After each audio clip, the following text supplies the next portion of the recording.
Have you ever needed a supportive community in your journey to advance racial equity, stop and prevent oppression, and catalyze change in your life or your organization?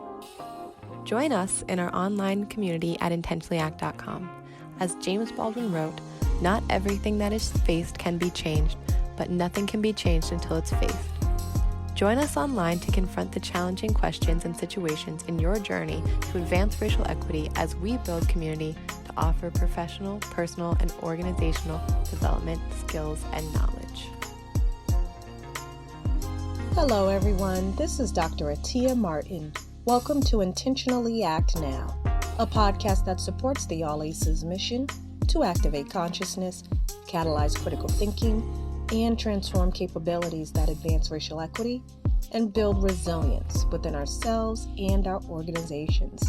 We feature a wide variety of leading experts in diversity, equity, and inclusion, conflict management, critical race theory, personal growth, and more. Hi, this is Enrico Manalo here with another episode of All Aces on Air. I am the Chief of Learner Success at All Aces Inc. And with our last All Aces on Air episode of the year, sharp-eyed audience members might have noticed that our logo on the title card has changed from our usual All Aces on Air logo, a variation of the one used for intentionallyact.com. While this is the last episode of All Aces on Air, the show and all of us will be returning in 2021 as Intentionally Act Live, as our team felt that to fully integrate these conversations into the work of All Aces, we need to intentionally rebrand the show to support the relaunch of our free online learning community, intentionallyact.com, which we're also launching on a new platform in 2021. As a fully integrated part of intentionallyact.com, we'll be more able than ever to connect you, our audience, to other opportunities for learning and also to concrete ways of applying what you learn, all while being able to interact with one another to foster the kinds of discussions that we feel are so central to the hard work of advancing racial equity. Today is a very special episode for yet another reason. While we're usually talking to amazing people about their work as it intersects with advancing racial equity, we thought that a fitting end to All Aces on Air would be to get all of the aces on air. We thought bringing all of you into our space to experience collective care in the way that we experience it would be a great way to have a discussion of what collective care is and why it's one of our core values. I'm here today with Jennifer Fortune, MPH, Tayla Andre, whom some of you will know as the host of Wake Up with Tayla Andre, John Monaghan III, Stephen Walker, Madeleine Chism, and as always, behind the scenes is Miles C. Green. Due to some unforeseen circumstances, Dr. Martin will actually be joining us a little bit later. To get things started, let me ask our team the question that we often ask each other, which is, how are you doing? For real, for real. I'd like to start off by having Jennifer go, if that's all right. Thank you, Rico. I am feeling pretty fabulous. I know it's because it is Friday. I'm excited about the weekend, not because I have any particular plans, but because I don't have plans. And so that for me means I have time for some rest and renewal. So yeah, I'm feeling fabulous. Oh, and nourished. I had lunch right before this. That's great. So for context for everybody, the reason it's so fantastic that Jennifer actually has some time to do nothing is because she's always doing something, like always. So that's actually a huge deal. Thanks, Jennifer.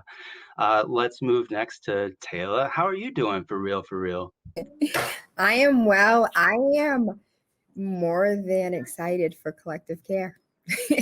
I'm probably the most excited for collective care and to breathe and to take a break. And I would like to implement one day of a Jennifer no talking. And so I don't know how I'm going to do that with children, but I do want to attempt to do no voice externally and just have conversations with myself. So we'll see how that works out. That sounds like an amazing experiment. So I hope you'll keep us updated so that we can share that out with everybody, because that sounds like it could be really cool. John, how are you doing for real, for real? Hey, I'm doing pretty good. You guys know I was dealing with some health stuff, but that's turned the corner, so I'm feeling much better than I was the last few days.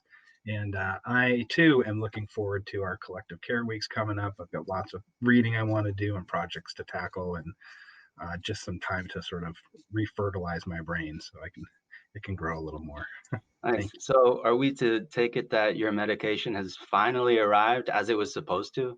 Yes, it has. That's great. That's great.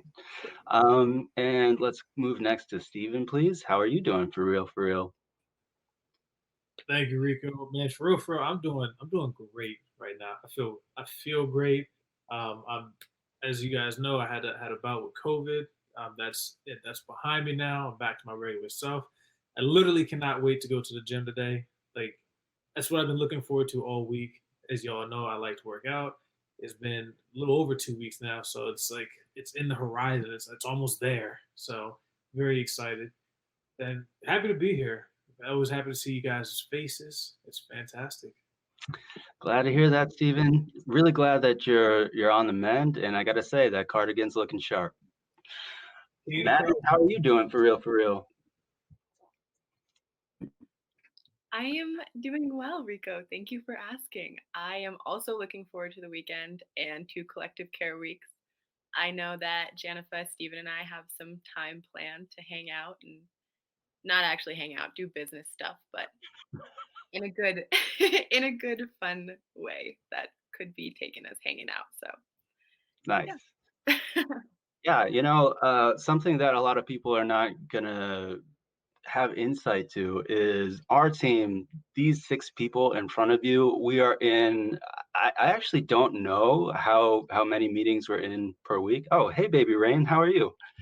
But we're in a lot of meetings. And earlier today, John, Janifa, and I were in a client meeting, but afterwards, we actually just spent some time just talking, just being human beings together. And it's actually those kinds of interactions that we wish we had more of. And that's why every Friday we do have a standing meeting that is like hours and hours long.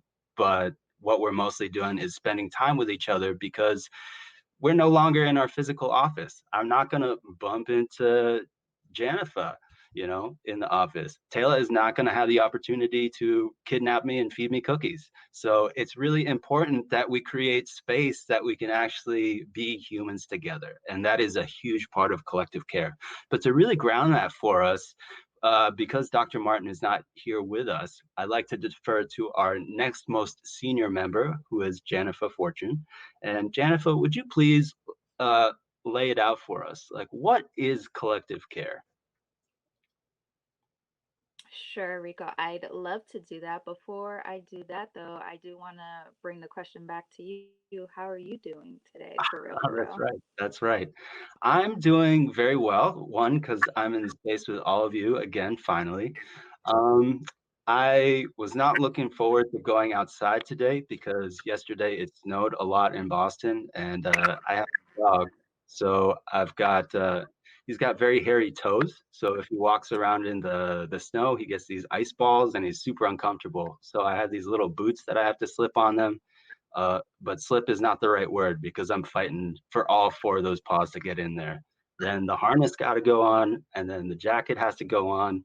And I really wish that this invention that Taylor's been working on was available for dogs. I just realized I'm not sure if I'm supposed to talk about that, but I'm working on the pet version, Rico. I got you. I got you. yes, because it's so hard to get any small creature into appropriately warm clothing. So that's my long version of saying I'm doing great right now. Thank you for asking. Lovely.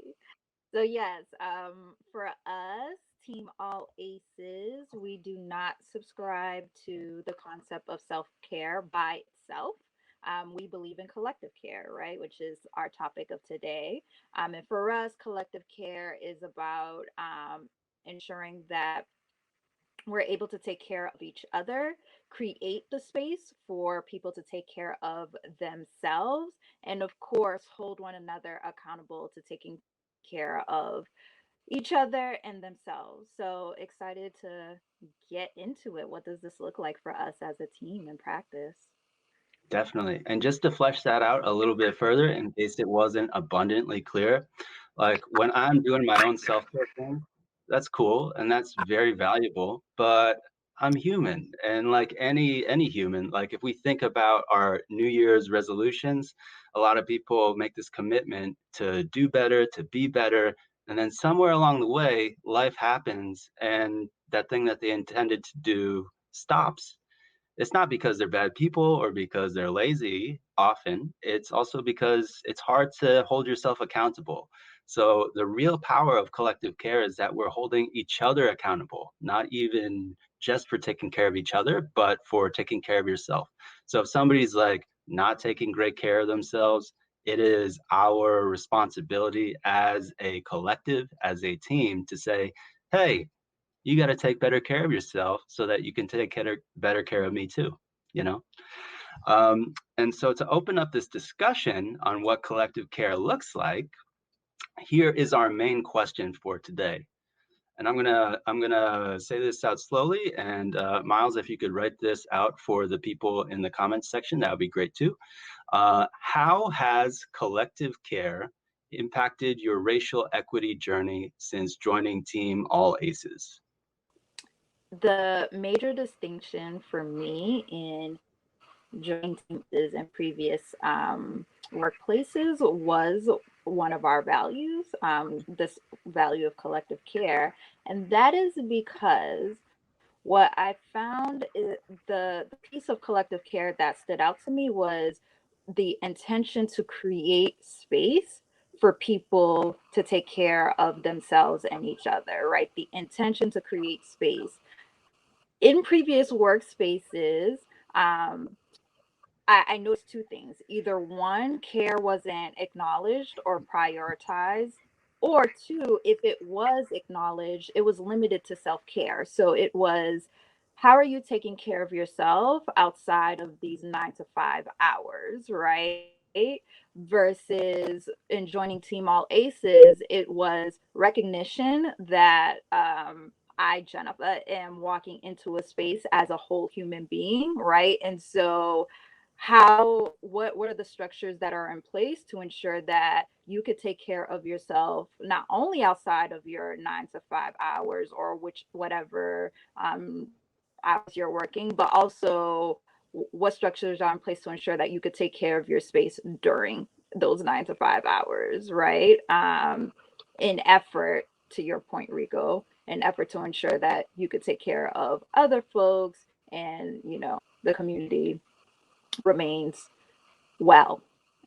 So yeah, for me, that that intentional creation of space, because it really gets at structure, it gets at um, the time we take to develop relationships, how we cultivate relationships, it gets at how we interact with one another. So all of that is what really stuck out to me in my transition from other workplaces to Team All Aces, and really clarified for me, like, okay, so when we say our work is about prioritizing people, we are talking about the whole person, not just the person that exists in our face 9 to 5 p.m. So, Jennifer, in terms of like your personal racial equity journey, how are there instances that come to mind where on reflection perhaps you've been like, wow, I didn't even realize how much I needed to take care of myself until somebody on the team was like, listen, Jennifer, you gotta I'm holding you accountable for taking care of yourself right now. What's going on, you know? Yeah. So I'm thinking to my first year with the team, and every time I interacted with Dr. Martin, so anytime we had a meeting, anytime we had a brainstorming session, particularly in the early days when the work was really centered around building much of what exists today, right, in terms of our foundational work and approach, she was always asking me, well, what is it that you need? And how can I help? And I was just like, you asked me that yesterday. Why are you asking me again? Right. But it was her way of being intentional and reminding me that I want to ensure that you are taken care of. I want to ensure that you know there's space here that I am creating as the leader of this business to ensure that you can take care of yourself as well. Right. And so that constant reminder was completely different from what I've ever experienced in past workplaces. Because again, like it was, how are you taking care of yourself outside of these 9 to 5 hours? But she was so intentional about ensuring that I was cognizant of, okay, thank you. Like, I'm so happy that you're here and helping me build this thing, but also, do you have everything that you need, right? Like, are you aware that I'm here as a resource for you? And that's different, right? Particularly for me personally, as someone who is very independent and takes over the world in my attempt to be superwoman, right? Like, it's always just like, what, how can I be of support? What should I be doing next? But yeah, just that intention, man, like that intention to really force me to pause. And although I was taken aback at first and was just like, why are you constantly asking me this question? It was helpful. Yeah, that's great. Thank you, Jennifer. I mean, as you were talking, it really made me think back to when I first came on the team. I can't remember what I was doing, but I got so wrapped up in doing something that I didn't even notice how locked in I'd been until Dr. Martin kind of nudged me, like physically. And what she said to me was, I haven't seen you eat anything all day, young man. And that startled me because I was like, what? My boss is forcing me to eat lunch right now? And not only that, but she basically made lunch for me and then gave me a bunch of chips and stuff. And that I just didn't even know what to do with that at first because it never happened before. And now I really kind of am noticing that there are a lot of behaviors that I do that I'm just not aware of, but definitely impact my ability to function as a member of this team.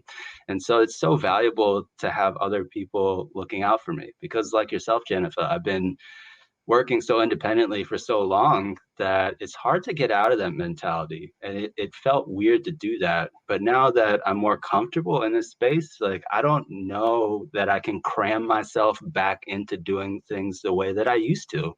And I think that's a beautiful thing in many regards. I don't know if anybody else on the team would like to jump in with their own stories. Sure. Janif was actually instrumental in my enhancing my own racial equity journey in the way that she talked about collective care. I always thought of racial equity as me trying to help change people's mindsets outside of our organization. And what I realized in talking to Janifa is it's in that caring, learning, and growing our relationships together that we, in that interdependence with one another, we're growing our own ability to expand our circle as a group, as a team, and so it really changed the way that I view the work that we do. It's less about convincing others, and it's more about growing our influence through our relationships, nurturing our relationships with one another. Thanks for that, John. Tayla, it looks like you might have wanted to jump in. Yes, I absolutely, because I have story after story after story when it comes to what collective care looks like at All Aces.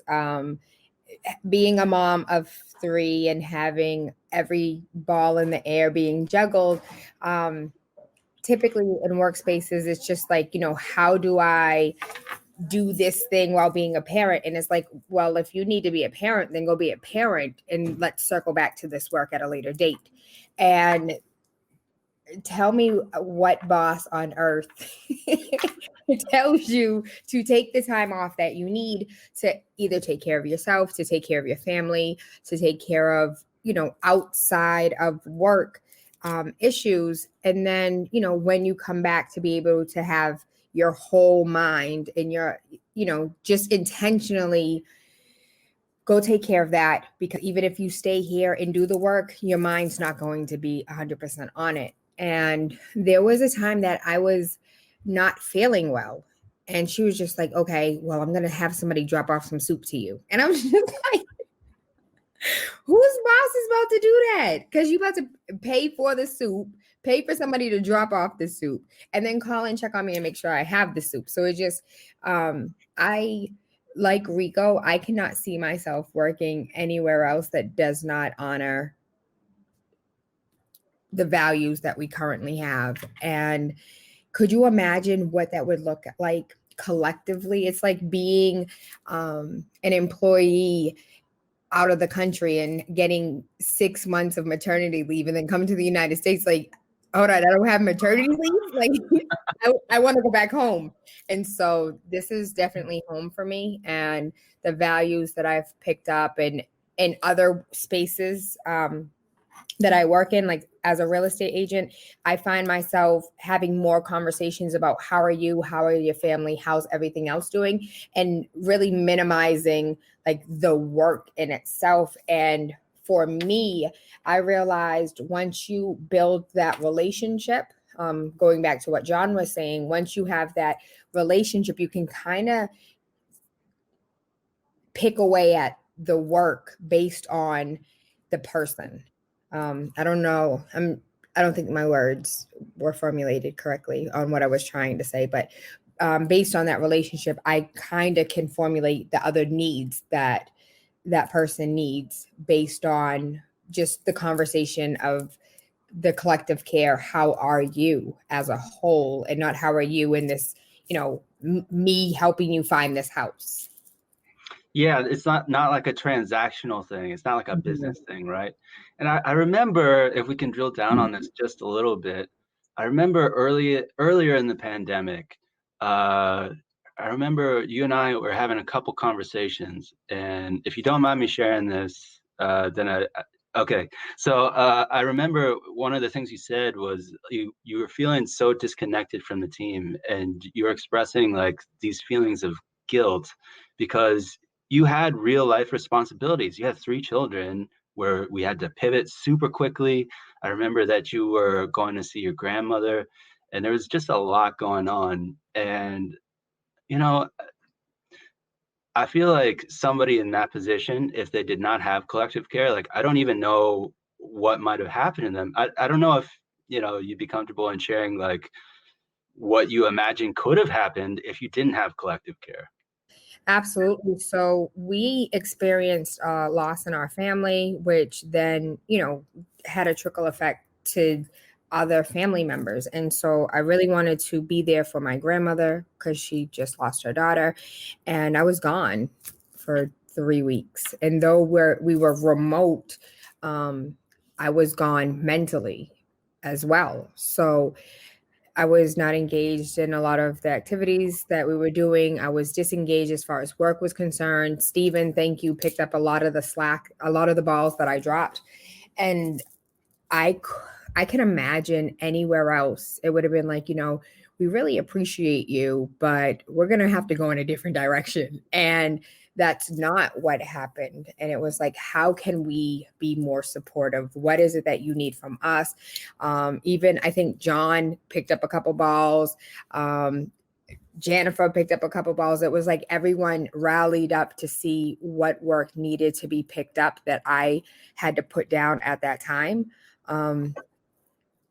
And work got done. And I think I may be incorrect in this analysis, but our clients were also aware of what was going on with me. And so there was like even understanding the values of all ACEs and understanding that this happened to an employee of all ACEs. And so as a client of all ACEs, based on the values of this company, we honor and respect Tayla, we'll see you when you come back. And I feel like if that was in any other organization, it would have been like all types of complaints. I really don't care. Everybody has problems. She should have done this and she should have, like, I really feel like it wasn't just the employees at the company that honored collective care in that time during that space, but also our clients were completely on board with what was going on as well.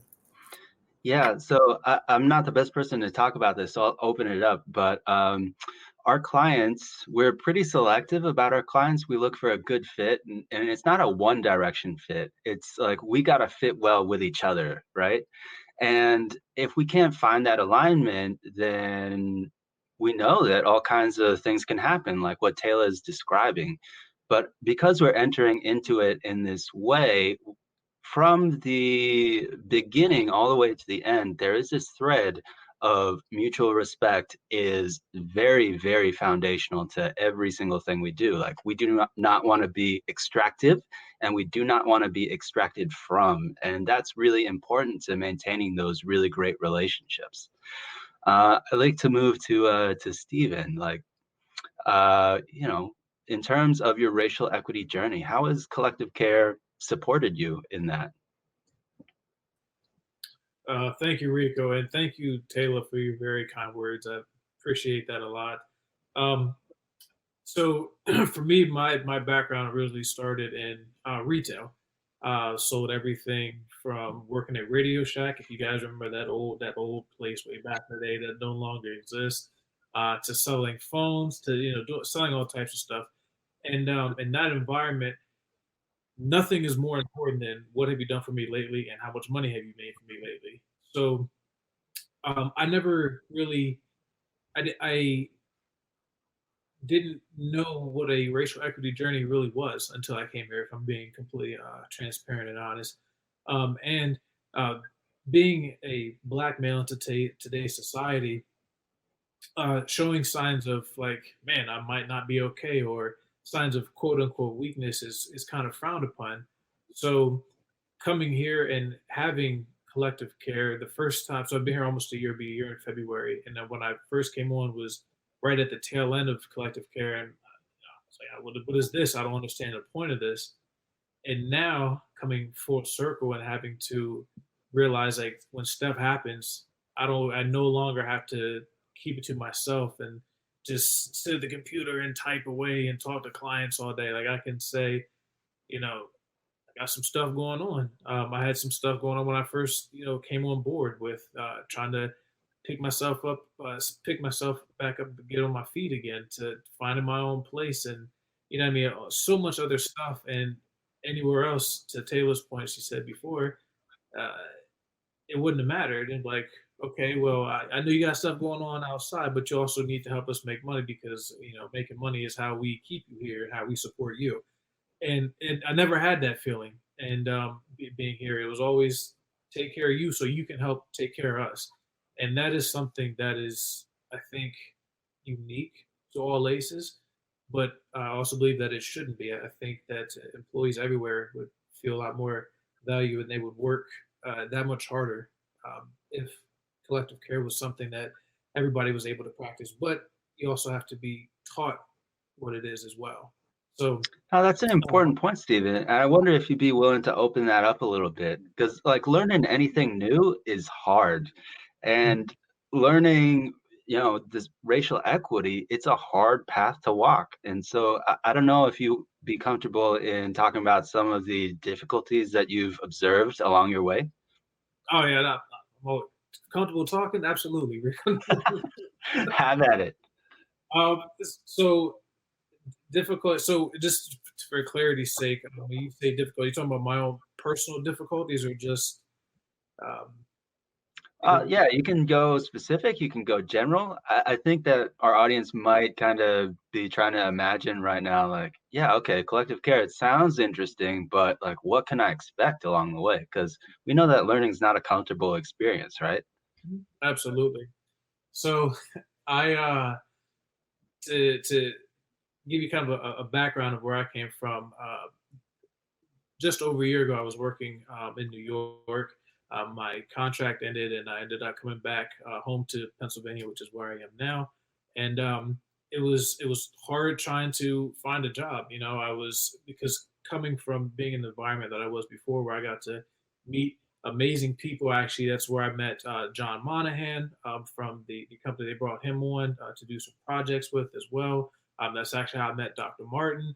And coming in that environment to meeting amazing people who have these amazing stories and are beneficial in my own personal growth, to coming back home and trying to find something like that, which around here there wasn't anything. I'm just gonna be honest. So I ended up working at a local gym. Getting up at the ungodly hour of 3 o'clock in the morning to be there at 4 to watch people work out. Like, I work out myself. I don't want to watch other people work out. What I mean? And it was a very low point in my life, and I was just like, I'm better than this. Not that there's anything wrong with working at the gym, but I have my own measures of success, and I wasn't reaching them in any way, shape, or form. And I remember one day I was at the front desk, and I was thinking, I have to jump out of the frying pan into the fire. So I need to do something different. So I left that job with no job, which is absolutely, it's crazy, right? I was 28 years old at the time. You don't leave a job with no job. I have 2 kids. They need they need taking care of and everything else. And I was like, you know what? I'm just gonna see what happens. So I reached out to Dr. Martin on LinkedIn. We connected, and she was like, I'm gonna take care of you. And I was like, okay, like, that sounds good, but what does that mean? And fast forward, and she ended up giving me a position here. And one of the first things that she was always intentionally about asking me was, what do you need help on? What do you need to be successful? And I always gave just the status quo, like, oh no, I'm good. Like, and she never, not once, let it slide. She always would come back. She's like, no, what is it that you need? How can I help you in your personal life? How can I help you in your professional development? And I'm just like, okay, well, at some point, you just got to be honest, because she's going to keep asking. So, I had to be more open with her, which in turn forced me to be open with myself, which is something else that I think a lot of people sometimes can be uncomfortable with. Mhm. The honest truth is uncomfortable. And, as human beings, we don't like being uncomfortable. But in order to have any type of growth, anything like that, you have to, change Yeah. is uncomfortable, and you have to be willing to accept it. Now, if I can drill down a little bit deeper, and thank you, Stephen, that was great. But this was, as you alluded to, this was a learning process for all of us. This was not just between you and Dr. Martin. This was like everybody had to be involved. And everybody, please yell at me if I'm wrong, but collectively, the first time around with Stephen, we did not do a great job.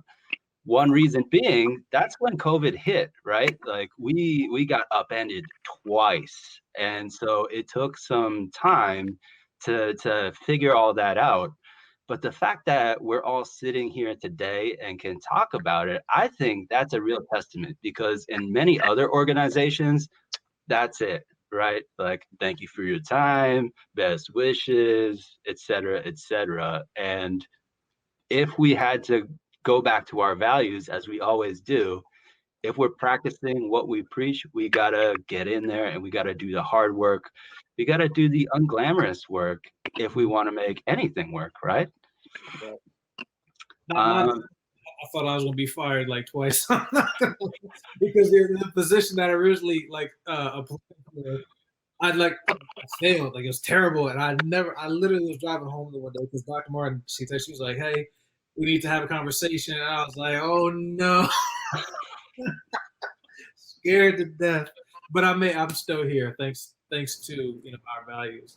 Can I jump in really quickly? Because there's been about 15 times I thought I was going to be fired.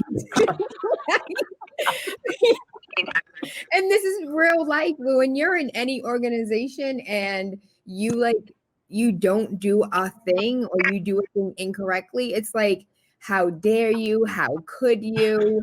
You're making us look bad. I had a typo on an email. I was like, that's it. I'm fired. Like, that's the worst email that I could have written. And it was just like, I owned my mistake, and it was just like, I have to be clear. Like, I sent an email.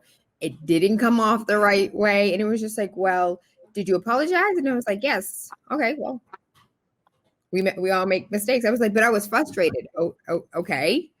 Did you apologize? Yes. So the value system here is like, you're human. I think all of us have heard that a million times. Like, you're human, and humans make mistakes. And Yeah, I mean, I remember I was doing something with one of our databases. I clicked the wrong thing and I replicated every single person's first name in the database. And I had to manually go in and correct it. I was up till like 4 in the morning. And I think I only told Janifa about it. But I was like, oh, yeah, I definitely could have gotten into some real trouble anywhere else. um, Thank you for sharing that, Taylor. I really appreciate that. And Stephen, thanks for your vulnerability. And Maddie, let's turn to you with the question. How has collective care impacted your racial equity journey since joining Team All Aces? Wait, before I answer, Janifa was trying Oh, to get I'm in sorry. there. Go ahead, Janifa. No, thank you. So I just want to highlight the thing that I'm hearing from Tayla and Stephen is the power of within this lens of collective care, the power of a workplace to reimagine what workplaces look like, right? And how can show up within the workplaces. So that reimagined piece is literally in the hands of the folks that make up the organization, and it could come to fruition at any point, right, as long as we're willing to step out of our status quo, which is what I think All Aces is always leaning towards, stepping out of the status quo. Yeah, I mean, to your point, Jennifer, we are sitting talking to each other inside a space that we built from our imaginations and mutual support. And if that's not huge, I don't really know what is, honestly. So thank you for that. I'm sorry that I missed you trying to jump in at first. That was a great point. If we could turn to Maddie. Yeah. Yay. How has collective care impacted my racial journey equity? Okay, well, for being really real, this is my first job out of college. I am 22 years old. I graduated from college last May in the middle of a pandemic.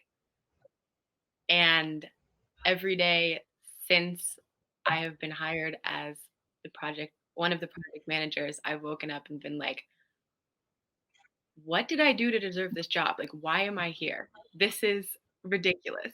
How are these people so nice and understanding with me? And it's something that I am still learning. Collective care, obviously, coming from college, being in such a high pressure space and having pretty much the opposite of collective care be ingrained in the institution is really, really hard to unlearn. And I am just very thankful to be here and to have people ask, like, yeah, how are you? Really, it's confusing, but it's awesome. And it has impacted my journey. Well, okay.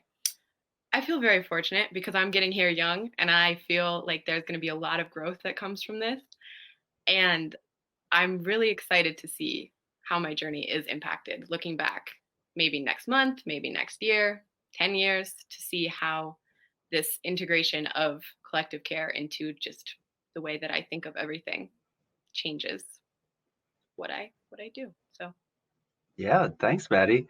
And in case people are wondering, while this might be Maddie's first job, she's doing a phenomenal job at it. She's hit the ground running. She's already starting to lead stuff, including 2 huge meetings that we had last night and the night before. And there were some curveballs that were thrown, and both Maddie and Steven were able to take that in stride. Like, I didn't even know that anything was wrong until Steven was like, yo, we got a curveball. Like, oh, well, let me go back into my breakout room and just continue what I'm doing. And then it was all fine.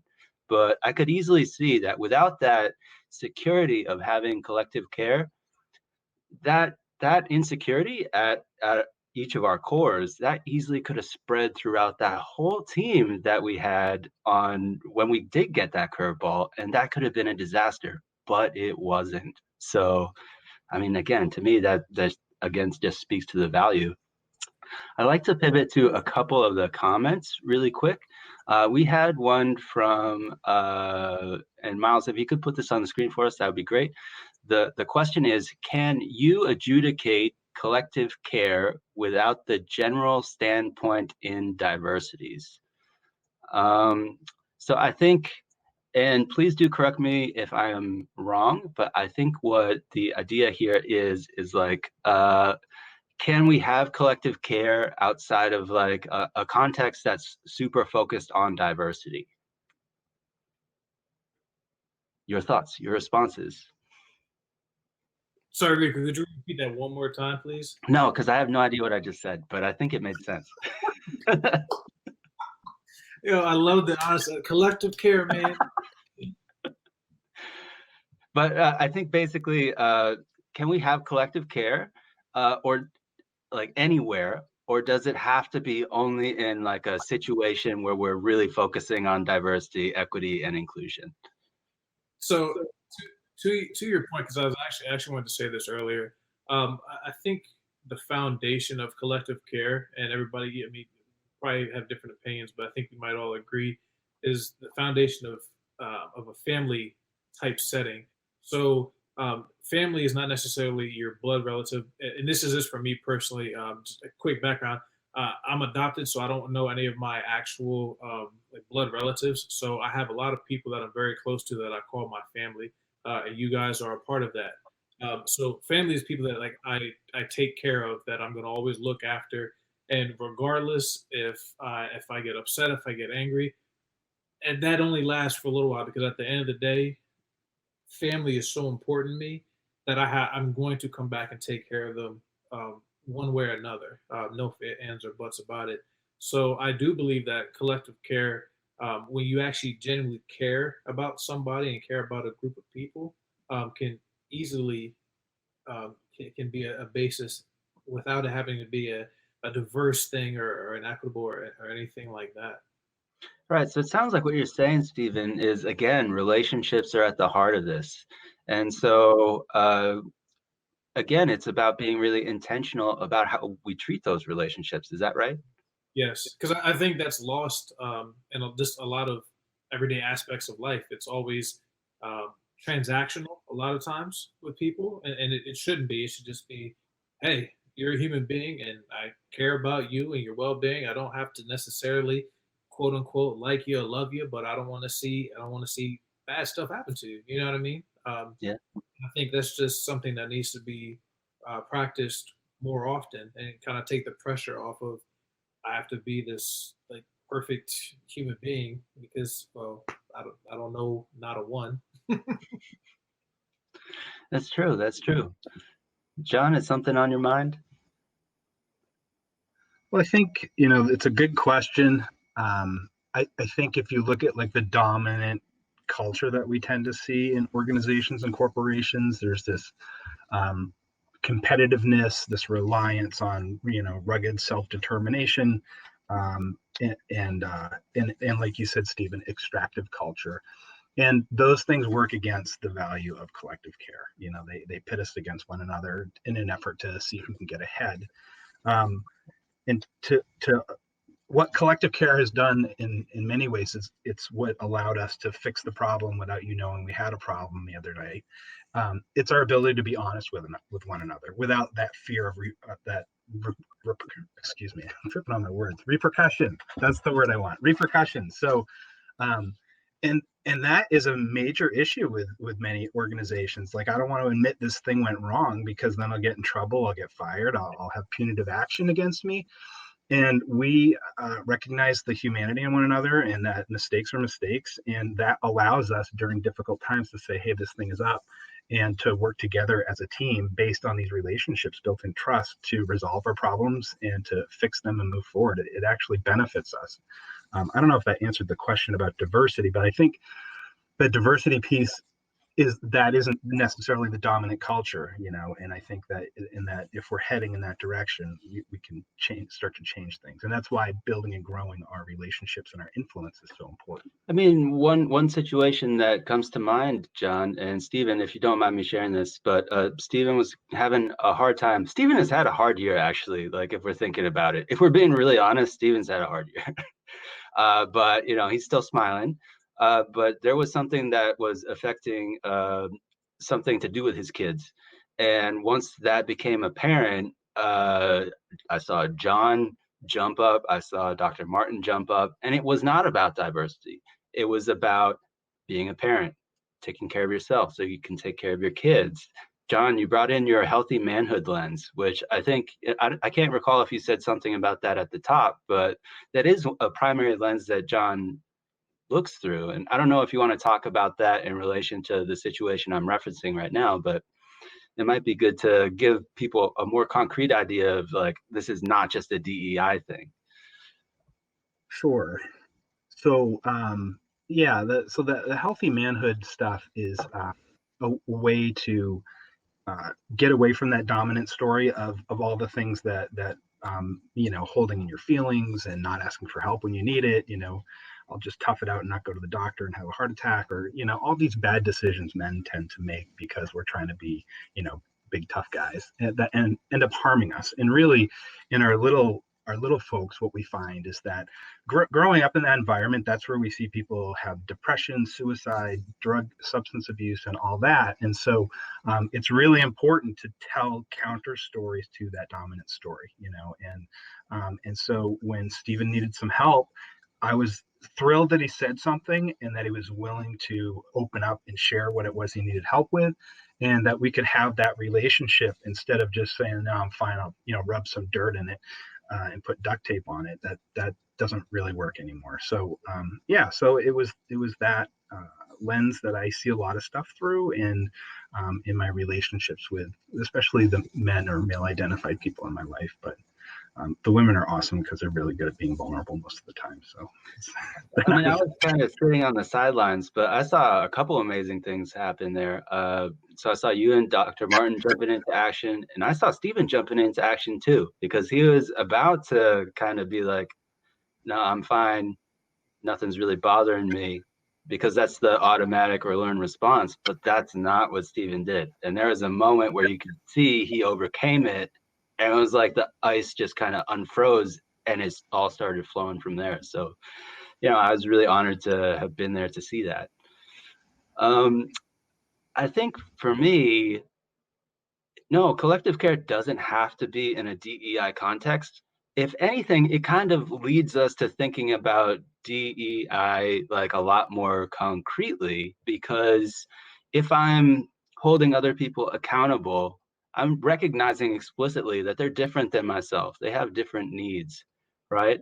And that equity piece is like, I'm not coming into collective care from a higher position. We're coming in as equals, as peers, as people who are on the same playing field. And then that inclusion part is, you can go and be by yourself and get yourself all messed up, but that's not what's going to happen. You're going to come back in here with your people and we're going to relate to you until we figure out what's going on. I don't know if that's how other people are thinking about it, but that's where I'm at. Let's see. Does anybody else have any kind of concrete examples that they're thinking of, or things that they would just like to say or dip into? Yes, I would.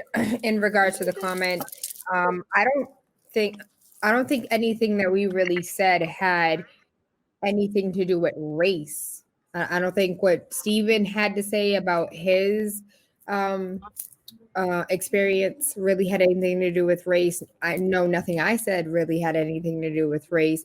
I think it's more so understanding the humanity in individuals and taking it from a humanity point of view and not of a racial equity lens. I think overall, because the work that we do and the work that we engage in is racial equity, that's why it's important to make reference to it. But our values aren't about being black, white, or purple. It's about seeing humans as humans and understanding how humans relate to themselves and to others. Which, if I can take 5 seconds, like, if I have learned anything within the year of working with All Aces, it is that we as humans act like humans. And it sounds, it's, excuse me, that sounds really weird. Like, what do you mean? But we have been so robotic in society that we forget that we really are humans with human problems, with human mentalities, with human behaviors and habits. And a lot of the things that we do, whether it's centered around racial equity or inequity, it's because of human traits. And so for me, that's the number one thing that I've learned from being a part of Team All Aces is that person did that thing not because of you. So don't take it personally. They're a human, and whatever they're humanly dealing with, it just, splashed on you. I'm kind of laughing because the way that my mother tells me to think about this is like, she's been in the car when somebody's cut me off and I'm like raging, and her comment is always, what if that person just really has to poop? Like, okay, thanks, Mom. So the idea of that splashing on me is not super great, but I get where you're going. All right, let's see. We've got a couple things in the comments. Let's look through these real quick. We have one to kind of return to this. Miles, could you show this comment that I'm about to read out? It says, self-care are guilt trips driven by capitalism and whiteness. Collective care holds systems accountable for our well-being. I don't need a manicure, I need a living wage. I think that these examples are so great. So thank you, Isabel. I like to kind of help our audience understand how our values kind of fit together. So like how does collective care figure into client care, right? Because this is our primary way of ensuring that we as a collective are not extracted from or enter into those kind of unhealthy relationships with clients. So I'd really like to hear from those who deal with, I was about to say people who mostly do the client side, but I realize that's actually everybody except for me and Miles. Rico, before we go into client care, can I actually add something to that self-care comment? So one thing that is critical about our lens on collective care is that we're supporting people in the ways that are most helpful to them, right? We're supporting people in the ways that they have defined as necessary or helpful for them, right? And self-care to me is the same thing. I am delving into practices that I have defined for myself as helpful for me, right? And so there may be things that I do that are anchored in ideas of whiteness, as pointed out in the comment. But what's critical here is, am I adopting this practice, or am I delving into this because it is helpful for me, or am I delving into this practice because it is what is dominant in the culture, right? So I think we need to be careful in framing self-care through this lens of it being something that is only self-indulgent, right? When in fact it may be, in the words of Audre Lorde, a form of self-preservation, right? So for me, a self-care practice that Tayla mentioned earlier is having moments of silence, or days I try of silence, right? Because I really feel nourished after I've had some extended amount of time of just reflecting to myself and writing in silence and not really interacting with folks in the ways that I love, but not interacting with folks during a time where I really just want to turn inward, right? So yeah, I just want to be careful in how we're framing things, because definition really comes down to us, right? Are we adopting something without having defined it for ourselves? And are we adopting something because it is common amongst dominant culture? Yeah, thank you for that, Jennifer. I wasn't quite looking at the time when I mentioned we should tie this to client care. I see that we've got about 5 minutes left, so maybe that's something that we could talk about another time. But I do want to make it really, really clear to everybody watching that you are going to see all of these other faces again in 2021. We've got really great guests lined up, and super excited that all my teammates are going to be joining me, because I want you to know how fantastic each and every one of them actually are. And they are individually massively fantastic. On that note, who would like to land this plane intentionally on hope, preferably? Jennifer? Yeah. Hope.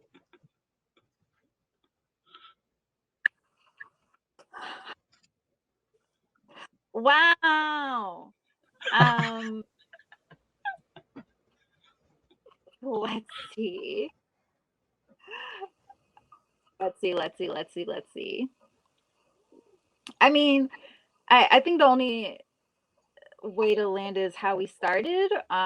So folks really shared, everyone shared of being in a good place, and being excited about the intentional structure that we as a team have set up, and that being our 3 weeks of collective care, which is time for us to rest, renew, right, and delve into those practices and rituals that are important to us, whether that be watching TV, or delving into a passion project, or writing a book, whatever it is, right? So I think what my hope is that when we do come back in 2021, folks are feeling as though they did hold themselves accountable to that, and we're able to